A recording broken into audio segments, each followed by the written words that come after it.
Hello friends, Tejal's કિચનમાં આપનું સ્વાગત છે। તો આજે આપણે એકદમ સરસ એવા ચટપટા કારેલા બનાવવાના છે અને તે પણ બેસણવાળા। તો ખરેખર એકદમ સરસ સબ્જી બને છે। તો આ સિઝનમાં એકવાર જરૂરથી ટ્રાય કરજો।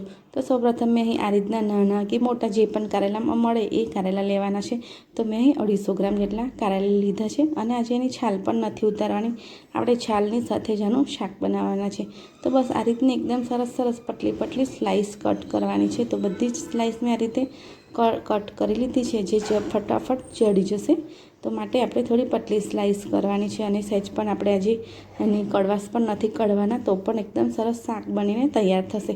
તો અહીં તેલ મૂક્યું છે, તેલ થોડું મેં વધારે લીધું છે, મતલબ કે 2 મોટી ચમચી જેટલું, ને રાઈ જીરું એડ કર્યું છે। રાઈ અને જીરું એકદમ સરસ તતરી અને જીરું ગોલ્ડન બ્રાઉન કલર થાય ત્યાં સુધી આપણે એને તતડવા દેવાનું છે, એટલે કે થવા દેવાનું છે। બસ રાઈ અને જીરું હવે થઈ જવા આવ્યા છે। તો હવે આપણે કારેલાની જે સ્લાઇસ કરી હતી એ કટ કરી એ એડ કરી દઈશું। હા, ઘણી વખત કારેલા જો બીયાવાળા હોય તો તમે બીજને કાઢી શકો છો, નહીંતર બીજવાળું શાક પણ ખૂબ જ સરસ લાગે છે। જ્યારે બીજ ખાવામાં આવે ત્યારે ખૂબ જ સરસ ક્રન્ચી એવું શાક લાગે છે।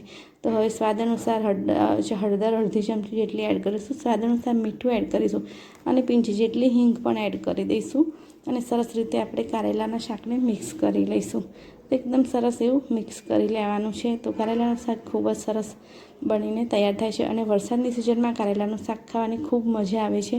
કહેવાય છે ને કે ઊની રોટલી અને કારેલાનું શાક, તો બસ એવું જ કારેલાનું શાક આપણું બનવાનું છે।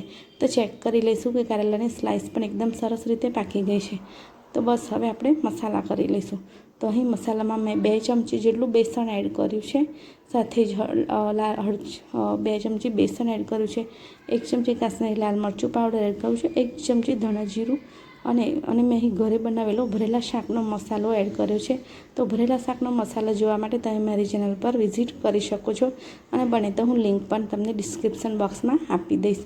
તો બસ હવે બધા જ મસાલા થઈ ગયા છે, તો આપણે હવે મિક્સ કરીને 5 મિનિટ માટે ચડવા દઈશું અને લાસ્ટમાં આપણે ગોળ એડ કરી દઈશું અને ગોળ પણ સરસ રીતે મેલ્ટ થઈ જાય ત્યાં સુધી આપણે શાકને રાખીશું। લગભગ 5 મિનિટમાં ગોળ આપણો એકદમ સરસ મિક્સ થઈ જશે તો આપણું શાક એકદમ સરસ ખાવા માટે રેડી છે। તો ગરમ બાજરીના રોટલા સાથે ખાવાની ખૂબ જ મજા એવું કારેલાનું શાક આપણું રેડી છે। તો છેલ્લે આપણે ધાણા પણ એડ કરી અને આપણે શાકને સર્વ કરીશું। તો એકદમ ફટાફટ બની જાય એવું શાક છે। તો તમે એકવાર જરૂરથી ટ્રાય કરજો અને મારી રેસીપી જો સારી લાગી હોય તો લાઇક, શેર અને સબસ્ક્રાઈબ કરવાનું બિલકુલ ના ભૂલશો। તો છે ને ફટાફટ બની જાય એવું તો થઈ ગયું છે આપણું કારેલાનું શાક। તો હવે આપણે એક સર્વ કરીશું।